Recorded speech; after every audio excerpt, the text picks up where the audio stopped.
ہم جیسوں کو ٹھیک وقت پر خواب کچل دینے چاہیے۔ خواب جتنی دیر تک ٹوٹیں تکلیف اتنی زیادہ ہوتی ہے۔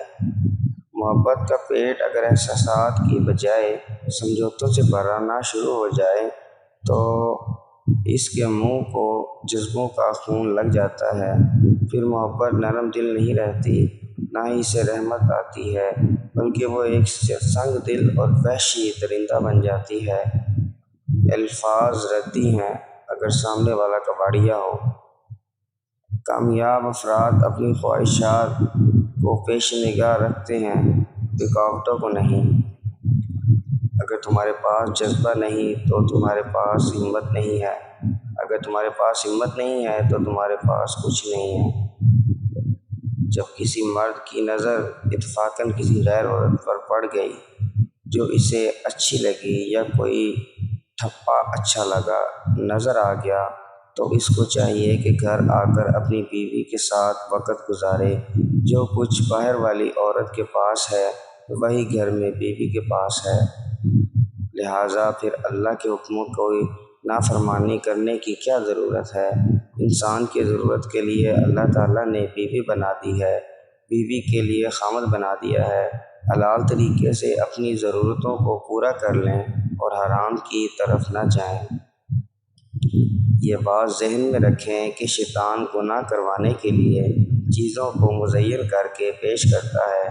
اس لیے ہم نے دیکھا ہے کہ گھر میں چاند جیسی بیوی انتظار میں بیٹھی ہوتی ہے، اور باہر کی بےہودہ قسم کی شکلیں والی لڑکیاں خامند کی للچائی نظروں کے ساتھ دیکھ رہا ہوتا ہے۔ یہ فقط شیطانیت ہے، اس کا اور کسی سے کوئی تعلق نہیں۔ جب آپ محسوس کریں کہ ناجائز طریقے کے بجائے حرام کی طرف دل زیادہ مائل ہوتا ہے تو فوراً دیکھیں کہ میرے کھانے میں کوئی ملاوٹ تو نہیں، میرے عمل میں کوئی کوتاہی تو نہیں کہ جس کی وجہ سے میرا دل حلال کے بجائے حرام کی طرف کھینچا چلا جاتا ہے، جنت کے بجائے جہنم کی طرف کھینچا چلا جاتا ہے۔ حلال کھانے کی یہ برکت ہوتی ہے کہ انسان حلال کام کرنے کی طرف ہی متوجہ رہتا ہے۔ لہٰذا مکمل عزم و ارادہ ہونا چاہیے۔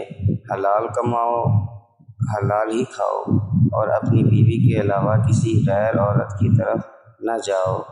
اپنی تمام تر ضرورتیں حلال طریقوں سے پوری کرو، ساتھ ہی ساتھ اللہ سے دعا گو بھی رہو کہ اللہ تعالیٰ گھروں میں نیکی دینداری کی زندگی عطا فرمائے۔ جب تک سامنے نہ آئے انسان یوں ہی منتظر رہتا ہے۔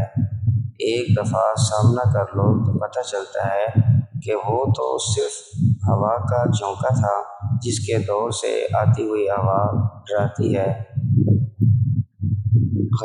ہے مگر اس کی کوئی وزن نہیں ہوتا اور نہ ہی کوئی زور ہوتا ہے۔ خوشی اور سکون کا تعلق انسان کے مال و دولت، رتبے اور اسٹیٹس سے نہیں ہوتا۔ جس نے خوش رہنا ہوتا ہے وہ ایک چھوٹی سی جھونپڑی میں بھی خوش رہتا ہے، اور جس نے ناخوشی رہنا ہوتا ہے وہ محفلوں میں بھی ناخوش رہتا ہے۔